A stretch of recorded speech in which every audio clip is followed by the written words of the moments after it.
महाराष्ट्र के उप मुख्यमंत्री दादा अजीत पवार का निधन हुए काफी वक्त हो चुका है। लेकिन अभी भी एक सवाल है जो बना हुआ है, और वो सवाल है कि क्या जो दादा अजीत पवार का विमान क्रैश हुआ वो एक हादसा था या एक साजिश है। उसमें मिली भगत की बात कही जा रही है।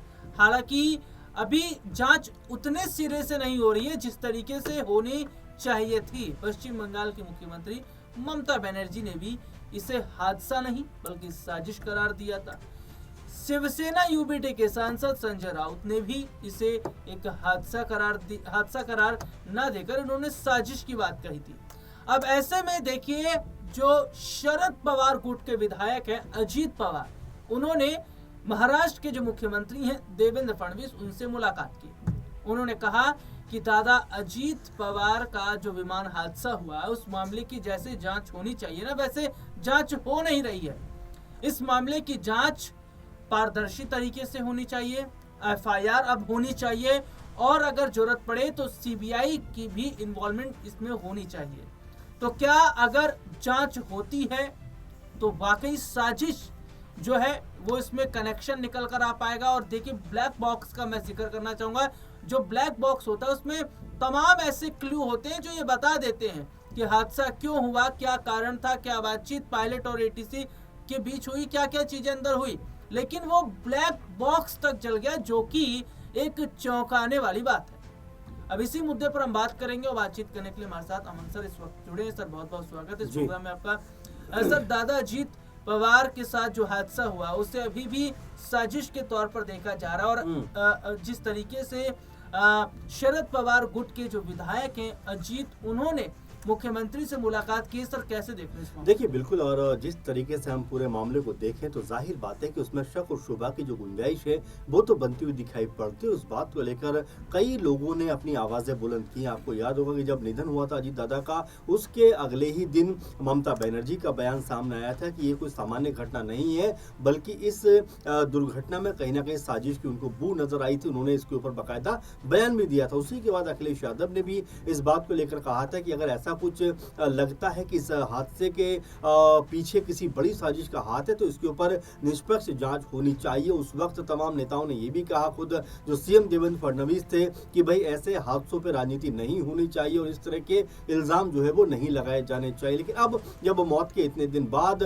तमाम बातें खुलकर सामने आती हैं, क्योंकि जो ब्लैक बॉक्स को लेकर कहा जा रहा था कि वो नष्ट हो गया है, उसके बाद पूरा जो पवार परिवार है वो एकजुट होता हुआ दिखाई पड़ा। आपको याद होगा, जय पवार जो बेटे हैं छोटे अजीत दादा के, उन्होंने भी ये बात कही थी कि अगर महाराष्ट्र की जनता के मन में कोई भी सवाल है, कोई भी शक और शुबा है, तो उसका समाधान होना चाहिए। उन्होंने सरकार से अपील की थी कि भाई इस मामले की निष्पक्ष जांच होनी चाहिए ताकि जो सच है वो सामने आ सके। फिलहाल जांच तो चल रही है, जांच तो हो रही है, लेकिन जांच में कहा जा रहा है कि भाई जो ब्लैक बॉक्स था वो पूरी तरह से नष्ट हो गया है। जो जानकारी मिलनी चाहिए वो नहीं मिल पाएगी। अब इसको लेकर रोहित पवार काफी ज्यादा गुस्से में भी नजर आते हैं, काफी ज्यादा सवाल पूछते हुए नजर आते हैं। वो लगातार थाने के चक्कर भी काट रहे हैं, एफआईआर दर्ज कराना चाहते हैं, और मुख्यमंत्री से लगातार अपील कर रहे हैं कि इस पूरे मसले की जो है वो निष्पक्ष जांच होनी चाहिए। तो कुल मिलाकर देखा जा सकता है कि जो अजीत दादा का अब तक ये मामला चल रहा था निधन का, उसको लेकर कोई ठोस कह सकते हैं कि जो जांच है वो निकलकर सामने नहीं आ रही है, और अभी तक भी कोई ऐसा क्लू नहीं मिल पा रहा है जिसकी वजह से ये कहा जाए कि ये सामान्य घटना है। क्योंकि जो भी बातें निकलकर सामने आ रही है उससे ऐसा लगता है कि इस साजिश के इस हादसे के पीछे कोई ना कोई साजिश है, और उस साजिश को लेकर चाहे अजीत दादा के बेटे जय पवार हो, चाहे रोहित पवार हो, चाहे और तमाम नेता हो, वो एक सुर में ये बात कहते हुए नजर आते हैं कि भाई अगर ये मामला हादसा जैसा लगता है तो इसकी निष्पक्ष जांच होनी चाहिए, और सीबीआई के जरिए भी इसको साफ सुथरी जांच कराई जानी चाहिए, ताकि जो कह सकते हैं कि इसके पीछे अगर कोई साजिश है तो उसका पर्दाफाश होता हुआ दिखाई पड़ जाए। जी, तो देखिए, वही सवाल अभी भी खड़ा हो रहा है कि आखिरकार जो पारदर्शी जांच है, निष्पक्ष जांच है, वो क्यों नहीं हो पा रही, जबकि दादा अजीत पवार जो है वो बीजेपी के साथ ही थे, और जबकि ये भी देखा जा रहा है कि सब कुछ सिस्टम, शासन, प्रशासन इनका है, उसके बावजूद भी इतनी ढिलाई क्यों बरती जा रही है। अब क्या जब मुलाकात की गई है यहाँ पर मुख्यमंत्री जी से, तो क्या इसका बड़ा जो निष्कर्ष है क्या वो निकल पाएगा। लेकिन एक सवाल ये भी है कि सर शरद पवार का जो गुट है वो अजीत दादा के गुट से जो विलय की बात हो रही थी, क्या लग रहा है कि आगामी भविष्य में इस तरीके की संभावनाएं बन सकती हैं, या फिर जो सपना दादा अजीत पवार ने देखा था, हालांकि उन्होंने बताया तो नहीं था कि वो शरद पवार गुट से विलय करेंगे या नहीं, लेकिन बाद में बात निकलकर सामने आई थी।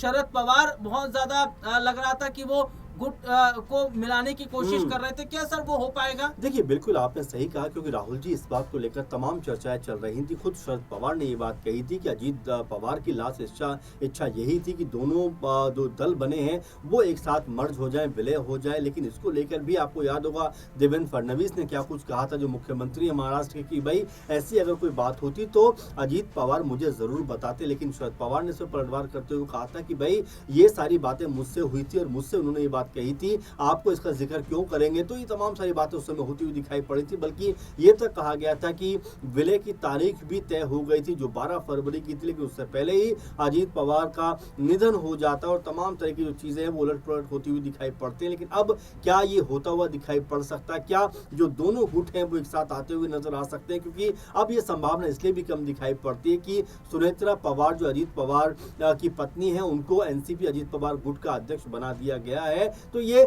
लगभग अब इस पे पूर्ण विराम लग रहा है कि दोनों दलों का एक साथ आना अब नामुमकिन सा लगता है। लेकिन पवार जो परिवार है वो अभी भी इस बात पर अड़ा हुआ है कि अजीत दादा का जो निधन हुआ है, जो उनका असामयिक उनकी जो मौत हुई है, उसको लेकर एक निष्पक्ष जांच होनी चाहिए। बाकायदा इस तरह से इस मामले की जांच होनी चाहिए ताकि कोई भी अगर इसमें साजिश की बू कहीं से नजर आती है तो वो कम से कम सामने आ सके। और ये तो कहा जा रहा है कि भाई जो जिम्मेदार लोग हैं उनके ऊपर कठोर कार्रवाई होनी चाहिए। जो ये विमानन कंपनी है उसके ऊपर ये कार्रवाई होनी चाहिए। तो एक तरीके देखा जा रहा है पवार परिवार के अंदर अब इस बात को लेकर रोष जरूर दिखाई पड़ रहा है कि अजीत दादा के मामले में जिस तेजी के साथ में काम होना चाहिए था वैसा काम नहीं हो रहा है, वैसी जांच भी नहीं हो रही। इसीलिए लगातार सीबीआई से जांच की मांग की जा रही है। और ये भी कहा जा रहा है कि सीबीआई को इस पूरे मामले पर जो है फोकस करके काम करना चाहिए, क्योंकि सीबीआई के पास बहुत सारे मामले होते हैं। लेकिन अगर सीबीआई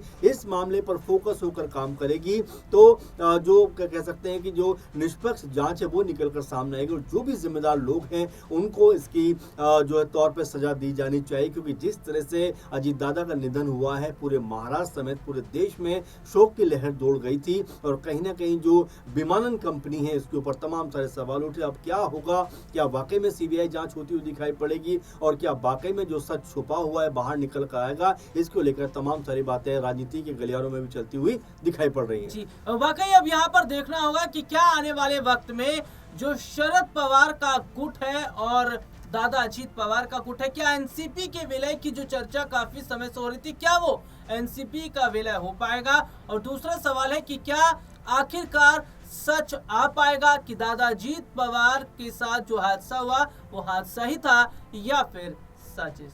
इस प्रोग्राम में इतना ही। मुझे और सर को इजाजत दीजिए।